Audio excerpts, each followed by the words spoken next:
La nouvelle vie en Christ. Tribulation, persécution, épreuve.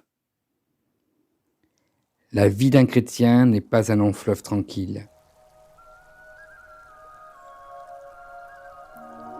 Il faut comprendre et savoir que quand on a choisi, ou quand on a répondu plutôt à l'appel du choix de Dieu de nous faire, de se servir de nous pour son royaume,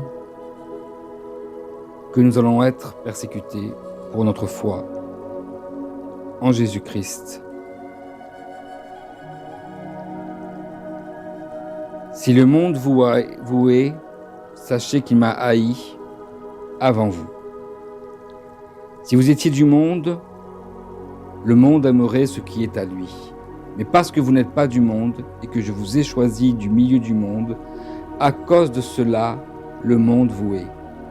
Souvenez-vous de la parole que je vous ai dite. Le serviteur n'est pas plus grand que son maître. S'ils m'ont persécuté, ils vous persécuteront aussi. S'ils ont gardé ma parole, ils garderont aussi la vôtre. Mais ils vous feront toutes ces choses à cause de mon nom, parce qu'ils ne connaissent pas celui qui m'a envoyé.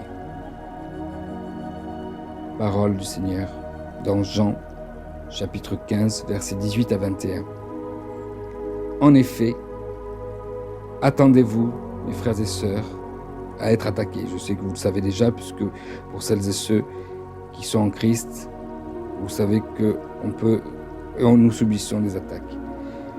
Nous sommes effectivement en France, un pays où nous ne sommes pas persécutés, ou du moins pas directement.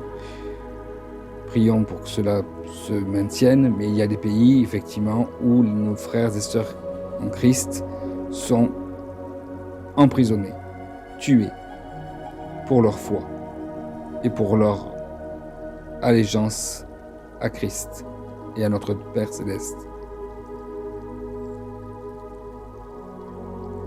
Mais il ne faut surtout pas désespérer, il ne faut surtout pas lâcher, et au contraire persévérer dans la prière, persévérer dans la parole, dans la lecture de la parole, persévérer dans le prêche, dans le fait de prêcher autour de nous, dans le monde.